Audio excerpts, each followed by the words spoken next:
Marcus Cole was not supposed to be anywhere near the royal convoy that day. He was just a simple salvage operator working alone in the outer rings of the Helix. Nebula and his job was boring, but it paid the bills and kept him fed. His small ship called the Rusty Bucket was old and beaten up, but it worked well enough for picking through the wreckage of abandoned freighters and dead stations. That morning, he had found a decent haul of copper wiring and some intact power cells from a colonial transport that had been drifting for decades. He was loading the last of the salvage into his cargo hold when his proximity sensors started screaming. Marcus dropped the power cell he was holding and ran to the cockpit with his heart pounding in his chest. The screen showed something massive emerging from faster than light travel, and it was coming in hot and raw. The Volante dreadnought burst into normal space, trailing smoke and fire like a dying whale made of silver metal. Marcus had never seen a Volante ship in person before, but everyone knew what they looked like from the news feeds. They were supposed to be perfect and beautiful and untouchable, but this one was broken and burning, with its hull breached in at least a dozen places. He watched in horror as escape pods shot out from the dying ship, and most of them were dark and lifeless and tumbling without power. One pod came spinning toward his position, and its emergency beacon flickered weakly like a candle about to go out. Marcus knew he should run away, because the Volante were one of the oldest and most powerful species in the galaxy, and humans were not supposed to interfere with their affairs. There were laws about this, and treaties, and all sorts of complicated political things that Marcus did not fully understand. But the pod was coming right at him, and its beacon was crying for help, and Marcus had never been good at ignoring people who needed help. He extended his salvage arm and caught the pod before it could spin away into the void. The metal groaned as his ship took the weight, and warning lights flashed across his console. But the Rusty Bucket held together. Marcus sealed the airlock and cycled the atmosphere, and then he opened the pod.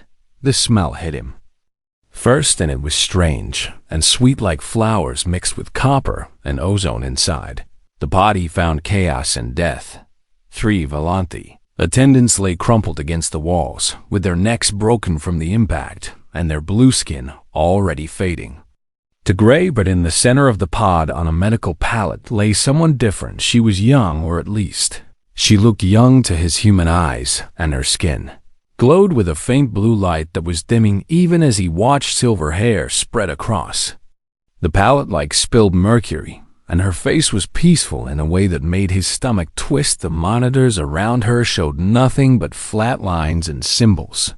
He could not read, but he understood what flat lines meant in any language. She was dying, or maybe already dead. Marcus did not know anything about Volante biology, and he did not know that their species communicated through electromagnetic fields that humans could not see or feel. He did not know that touching a Volante royal was considered a crime punishable by death in 17 star systems. He did not know that their people believed physical contact with other species was a form of spiritual contamination that could damage the soul. All he knew was that she looked young and scared and alone, and her hand had fallen from the edge of the pallet. It hung there in the air, reaching toward nothing and no one. Marcus was a simple man with simple beliefs, and one of those beliefs was that no one should die alone if he could help it. Knelt beside the pallet and took her hand in his. Her skin was cool and smooth like polished stone, and he could feel a faint vibration running through her flesh like the last echo of a dying engine. He did not know what to do, so he just held on.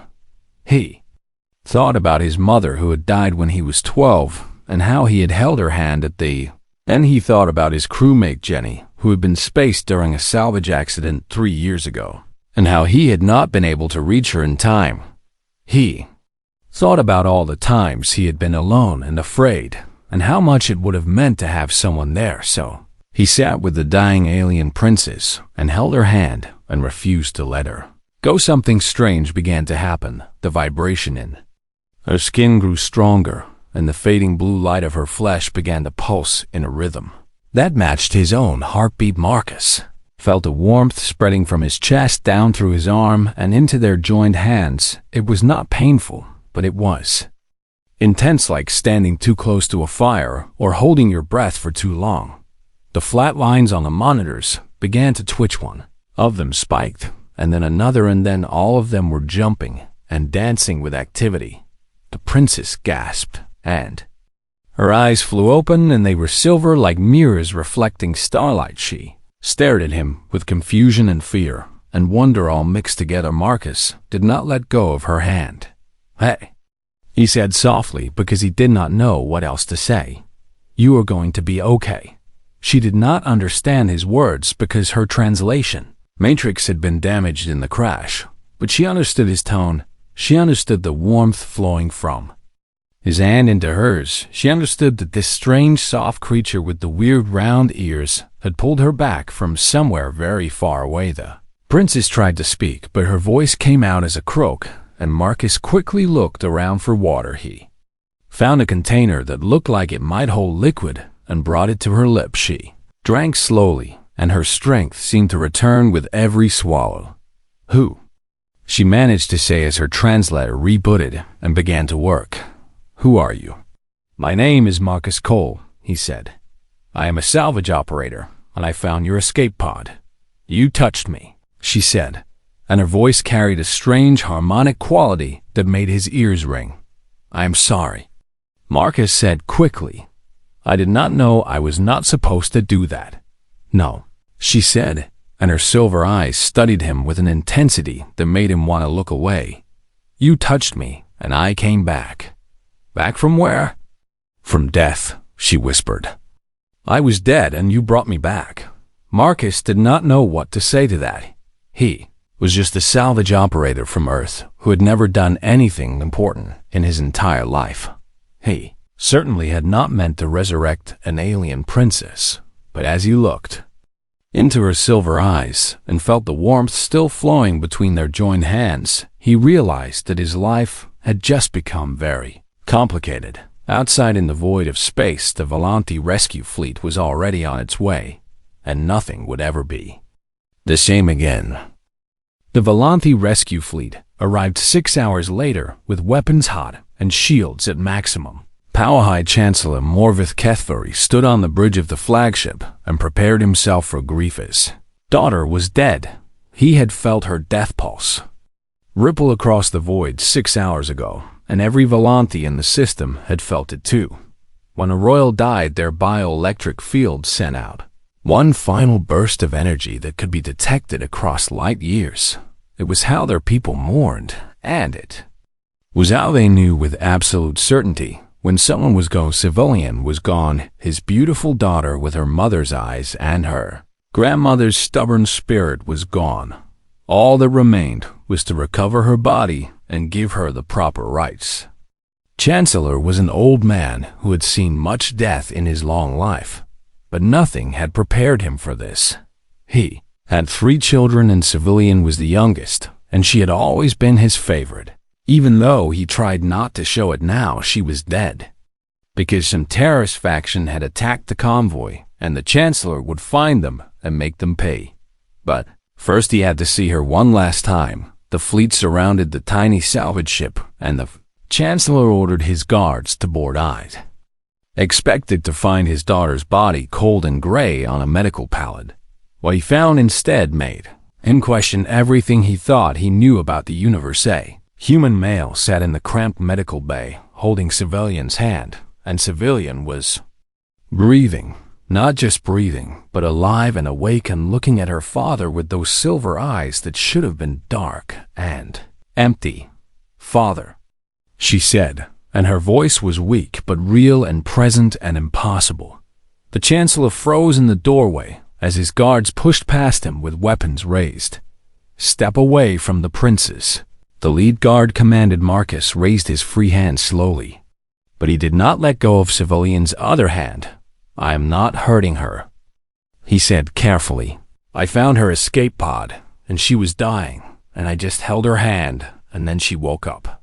"Lies," the guard spat. "You have done something to her, and you will tell us what." "Enough," Civilian said, and her voice carried the harmonic resonance that marked royal blood. The guards hesitated, and even the Chancellor felt the compulsion to obey. This human saved my life. Civilian continued, "You will not harm him." The royal physicians pushed through the crowd with their scanning equipment chirping and beeping in confusion. They ran their devices over Civilian again and again, and each time they looked more disturbed. "This is impossible," the lead physician muttered. "Her bioelectric field was completely extinguished, and we all felt the death pulse, and there is no coming back from that. And yet here I am," Civilian said. "Your field is different now," another physician said, with his voice trembling. "It is stronger than before, but it is threaded through with something foreign and something warm." The Chancellor finally found his voice and stepped forward. "What have you done to my daughter?" he demanded of Marcus. "What are you?" "I am just a salvage operator." "I am just a salvage operator," Marcus said, and his voice was steady despite his fear. "I saw she was dying, and I did not know what else to do so. I held her hand, and I think something passed between us." "Something passed between you," the Chancellor repeated slowly. "The human's electromagnetic signature," one of the physicians said suddenly. "It has integrated with hers, and their species produces a constant low-frequency bioelectric field. And we always thought it was just noise, but..." The physician stopped and looked at his colleagues with wide eyes. "It jump-started her field." Another physician finished. "Like a power transfer or a spark that reignites a dead flame, and his life force flowed into hers and brought her back." The room fell silent. The Volante were an ancient species who had mastered bioelectric manipulation. 10,000 years before humans had learned to make fire. They knew more about life energy and consciousness than any other species in the galaxy. And yet they had never seen anything like this. "Let me understand," the Chancellor said slowly. "You are telling me that this human simply held my daughter's hand and somehow transferred enough life energy to resurrect her from true death. That is what the readings suggest," the lead physician said. "But it should be impossible. He did not take," Civilian said, and everyone turned to look at her. "When the other species touch us, they try to take our energy because they are drawn to its warmth and its power, but this human did not take." She looked at Marcus with something like wonder in her silver eyes. He gave. Marcus felt uncomfortable under all these alien stares, and he did not understand what was happening or why it mattered so much. "I just wanted to help," he said lamely. "You have done more than help," the Chancellor said, and his voice was heavy with implications that Marcus could not grasp. "You have changed everything." The guards lowered their weapons slowly, and the physicians continued their scans, and the Chancellor stood staring at the simple human who had somehow brought his daughter back from the dead. In 10,000 years of Volante civilization, no one had ever returned from true death. It was the one absolute certainty of their existence, and it was what made them careful and wise and respected throughout the galaxy. A species that could not cheat death, learned to value every moment of life. But now a human had broken that certainty with nothing but a touch and a stubborn refusal to let go. "What happens now?" Marcus asked. The Chancellor did not answer immediately, was thinking about politics and religion and the fundamental assumptions of his civilization. He was thinking about what it would mean if humans could do this and what other species would pay for such a gift and what it would do to the balance of power in the galaxy. "Now," the Chancellor said finally, "we take you and my daughter back to Volantos Prime, and we figure out what you are and what you have done and what it means for all of us. Am I under arrest?" "You are under protection," the Chancellor said. "For now." Marcus looked at Civilian, and she gave him a small nod. He finally let go of her hand and stood up slowly. His legs were shaking and his heart was pounding, but he kept his face calm.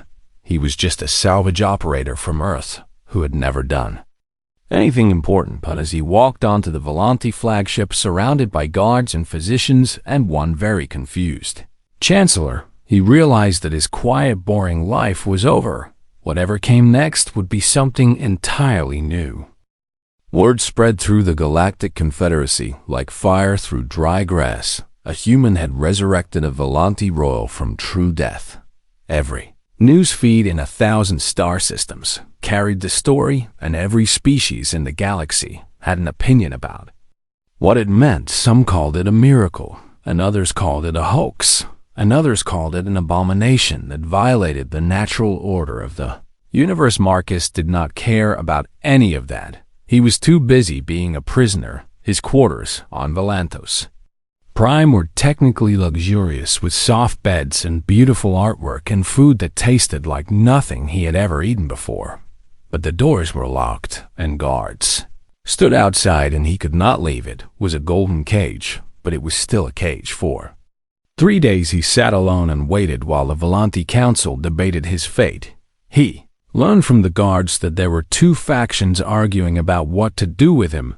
The progressives wanted to study him and learn how humans could transfer life, energy, and perhaps use this knowledge to help their dying elders. The traditionalists wanted to execute him for touching a royal and contaminating the sacred bloodline with his primitive human essence. Marcus thought the traditionalists were winning, because the guards looked at him with more disgust each day. On the third night, someone came to visit him. He was lying on his bed staring at the ceiling when the air in front of him began to shimmer and glow. Princess Civilian stepped through the energy barrier like it was not even there, and her body flickered slightly as she passed through solid matter. Marcus sat up quickly with his heart pounding. "How did you do that?" he asked. "I am not entirely sure," Civilian admitted. "Being dead, even temporarily, seems to have left me with certain abilities, and I can move through energy fields now in ways I could not before." She sat down on the edge of his bed and studied him with those impossible silver eyes. "I want to execute you," she said without any preamble. Marcus felt his stomach drop, but he tried to keep his voice steady. "I figured as much from the way the gods look at me. The traditionalists believe you have contaminated my bloodline, and they say I'm no longer truly Volante because your human essence is now mixed with mine." "Are you?" Marcus asked. "Still truly Volante, I mean." Civilian considered the question for a long moment. "I remember dying," she said finally. "I remember the dissolution when my consciousness began to spread out into the universe and become one with everything and nothing." She touched her chest where a human heart would be. "And then I felt warmth," she continued. "A single point of warmth that refused to let me dissolve, and it grabbed hold of me and pulled me back." "That might have been me," Marcus said. "I tend to be stubborn about things." "Yes, you do," Civilian agreed with something that might have been a smile. "And that stubbornness is why I am still alive." She reached out and took his hand, and Marcus felt that same warmth begin to flow between them. "When you touched me, you did not try to take anything from me," Civilian said. "Every other species that touches us tries to drain our energy because they are drawn to its power, but you gave instead of taking." "I did not know I was giving anything," Marcus admitted. "I just wanted you to not be alone when you died. And that is what makes it so remarkable," Civilian said. "You gave without thinking and without expecting anything in return, and that kind of selfless giving is something my people have not seen in 10,000 years. Marcus did not know what to say to that. He was just a salvage operator who had grown up poor on Earth and learned early that you had to look out for other people because no one else would. "The council meets tomorrow to decide your fate," Civilian said. "The traditionalists have enough votes to demand your execution. Is there anything I can do?" "No, but there is something I can do," Civilian said, and her silver eyes glowed brighter. "I'm going to save your life, Marcus Cole, because you saved mine." "How?" "I have a plan, but it is risky, and it might not work, and if it fails, we will both be in serious trouble." Marcus laughed despite his fear. I am already facing execution, so how much worse can it get? You would be surprised. Civilian said, but she was smiling now. My people have very creative punishments for those who offend the royal family. Great, Marcus said. That makes me feel so much better. Civilian squeezed his hand and stood up. Get some sleep, she said. Tomorrow will be a long day, and you will need your strength. She walked toward the energy barrier and paused. Marcus, she said without turning around, thank you for not letting me die alone. And thank you for pulling me back, and thank you for being stubborn. You are welcome. Marcus said. Civilian stepped through the barrier and vanished. Marcus lay back on his bed and stared at the ceiling. Thought about everything that had happened since he found that escape pod, and he thought about the strange alien princess who had become his only ally in this mess. He thought about his mother and how she had always told him that kindness was never wasted, even when it seemed pointless. She had been right. His kindness to a dying stranger had started something that might change the entire galaxy. Whether that change would be good or bad, Marcus did not know, but he was not going to die without finding out. Closed his eyes and tried to sleep. Tomorrow would indeed be a long day. The trial was held in the grand amphitheater of Volante's prime 200 billion. Sentient beings watched the broadcast across every corner of the Galactic Confederacy, and Marcus had never felt so small in his entire life. The amphitheater was enormous, with seats rising up in great spirals that seemed to touch the sky, and every seat was filled with Volante observers who had come to witness history. Marcus stood in the center of a raised platform with spotlights shining down on him, and making him sweat. He wore the same clothes he had been wearing when he found the escape pod, because no one had thought to give him anything nicer. The council sat above him in a crescent of floating chairs, and their faces were stern and unreadable. Chancellor Morvith sat in the center with Civilian at his right hand. Marcus tried to catch her eye, but she was staring straight ahead with no expression on her beautiful face. The charges were read aloud by a Volante official with a deep booming voice. Interference with royal persons, contamination of sacred bloodlines, violation of 16 different non-contact protocols, unauthorized transfer of life energy. Each charge carried the death penalty. Prosecution spoke first, and their case was simple and devastating. Marcus Cole had touched a royal without permission and had somehow transferred his primitive human essence into Princess Civilian, and had corrupted her pure Volante spirit, and had committed the worst crime imaginable against their civilization. He should die. The defense spoke next, but Marcus could tell they did not really believe in their own arguments. They suggested that Marcus had not known about the laws, and that ignorance might be a mitigating factor. But even they admitted that the contamination had occurred regardless of intent. The traditionalist faction on the council nodded along with everything the prosecution said, and Marcus knew he was going to die. And then Princess Civilian stood up. The entire amphitheater fell silent.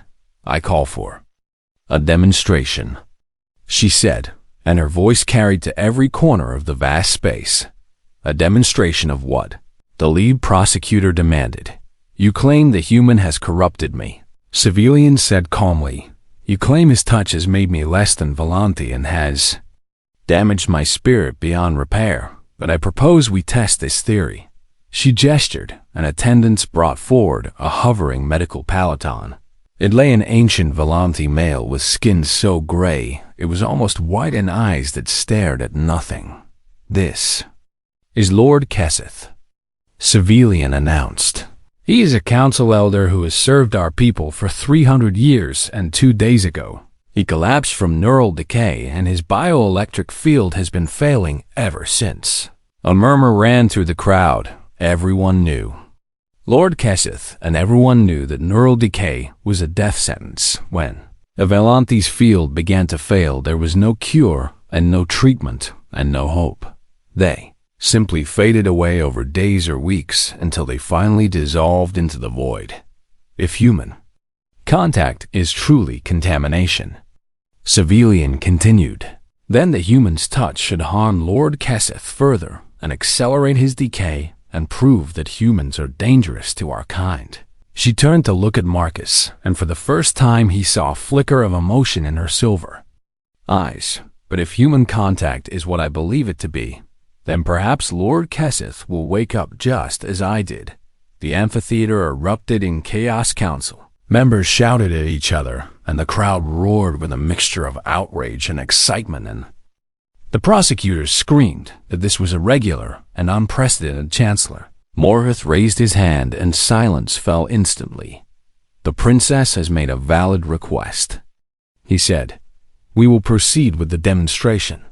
The guards released Marcus from his restraints, and he walked slowly toward Lord Kesseth's pallet. His legs felt like they were made of water, and his heart was pounding so hard he could hear it. In his ears, he did not know if he could do this again. The first time had been an accident, and he had not been trying to do anything except provide comfort to a dying stranger now. 200 billion beings were watching and expecting him to perform. A miracle on command, he stood beside Lord Kesseth and looked down at the ancient face.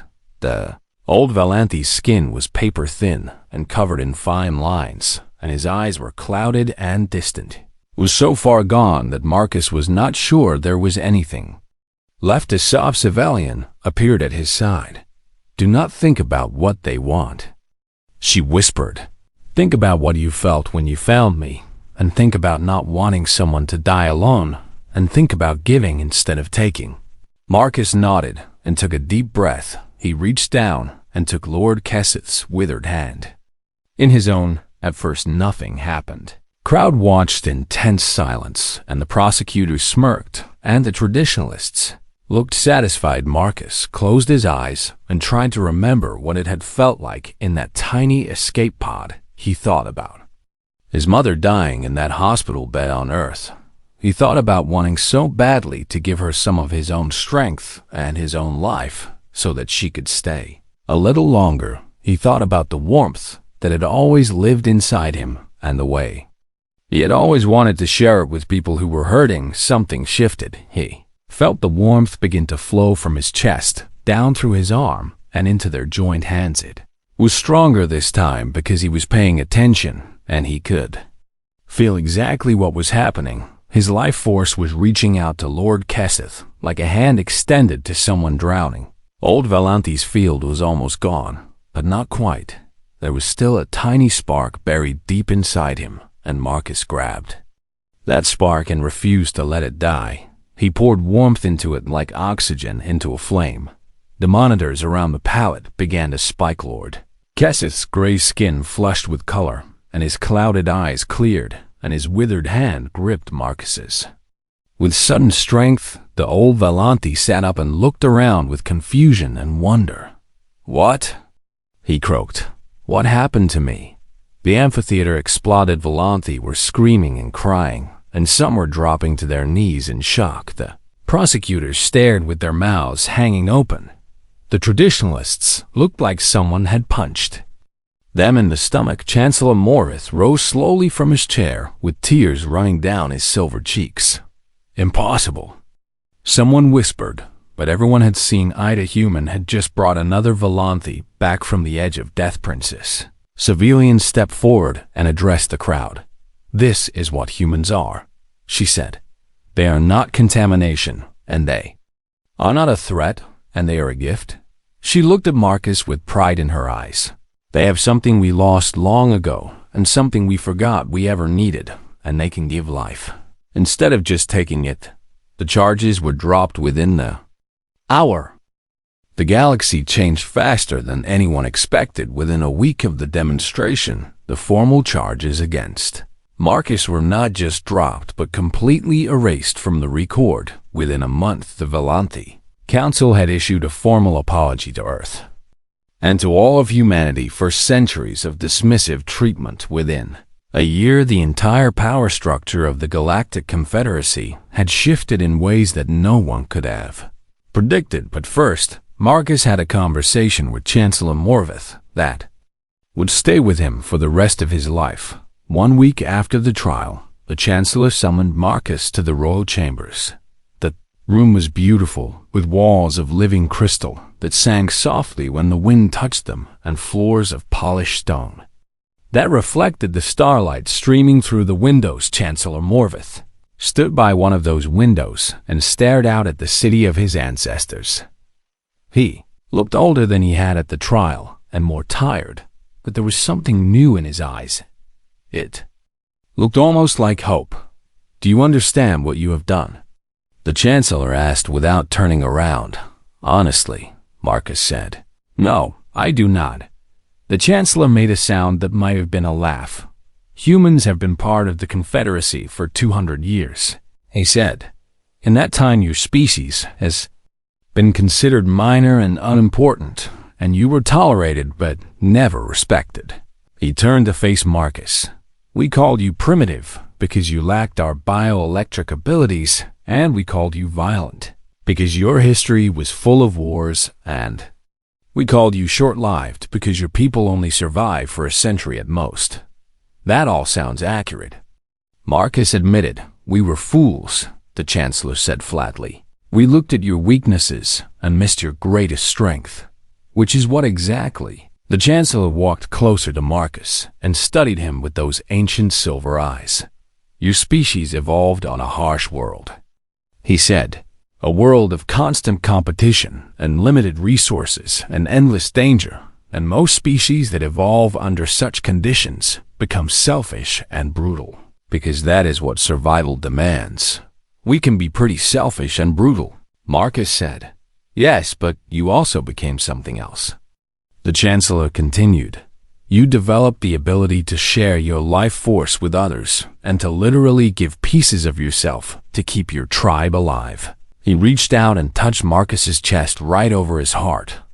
"This is not something we can do," he said. "We can manipulate bioelectric fields, and we can communicate through them, and we can sense the life force of others, but we cannot give our energy away without dying. But humans can. Humans do it constantly without even realizing it." The Chancellor said, "When you comfort a grieving friend, you give them energy, and when you care for a sick child, you give them energy. And when you hold the hand of someone dying, you give them enough energy to sometimes pull them back from the edge." Marcus thought about all the times he had sat with people who were hurting and how exhausted he had felt afterward. He had always assumed it was just emotional drain, but now he wondered if it had been something more. "We always thought your bioelectric field was noise," the Chancellor continued. "Random interference that cluttered our sensors and made you difficult to read, but we were wrong." He stepped back and spread his hands. "Your field is a carrier wave," he said. "It is designed to connect you to other beings and to transfer energy between you, and it evolved because humans cannot survive alone, and you literally need other people to stay alive." "So what does this mean?" Marcus asked.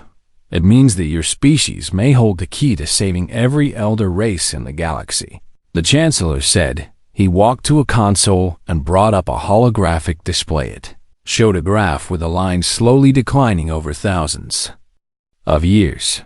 "Every advanced species in the Confederacy is dying," he said. "We live long lives, but we have fewer children each generation, and our bioelectric fields grow weaker over time, and eventually we will all fade away into nothing. Neural decay," Marcus said, remembering Lord Kesteth. "Neural decay is just the final stage."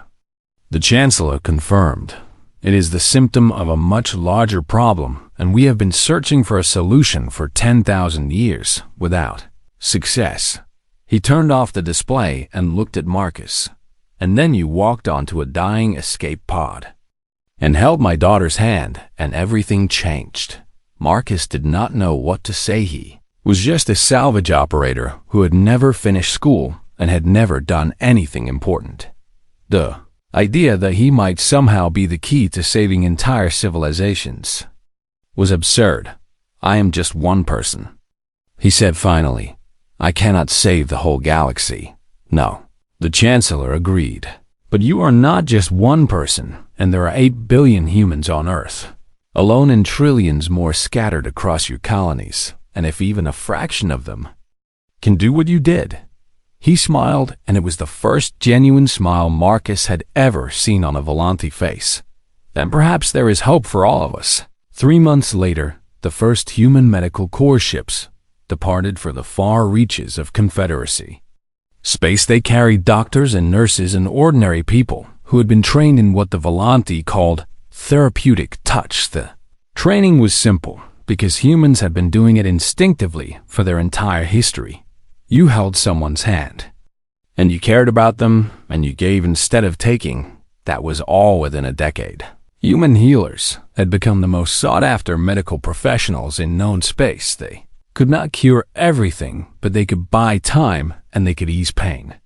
And they could sometimes pull people back from the very edge of death. The Confederacy finally understood what humanity had to offer, not strength or intelligence or advanced technology, but something far more valuable: compassion, the ability to care about strangers and to give without expecting anything in return. Marcus Cole never went back to salvage work. He spent the rest of his life traveling between worlds and teaching others how to do what he had done. He became famous, but he never felt comfortable with the attention. He was still just a simple man who had held a dying stranger's hand, but that simple act had changed everything. On Valanthos, Prime Princess Civilian watched the human ships depart and felt the warmth that still lived inside her. It was Marcus's gift to her, and it had become the gift that humanity gave to the entire galaxy. She smiled the way humans did, with warmth and joy instead of duty, and she thought about how the smallest acts of kindness could sometimes move the stars. Somewhere out in the void, a salvage operator's mother would have been proud. Her son had looked out for someone else when no one else would, and in doing so, he had saved them all.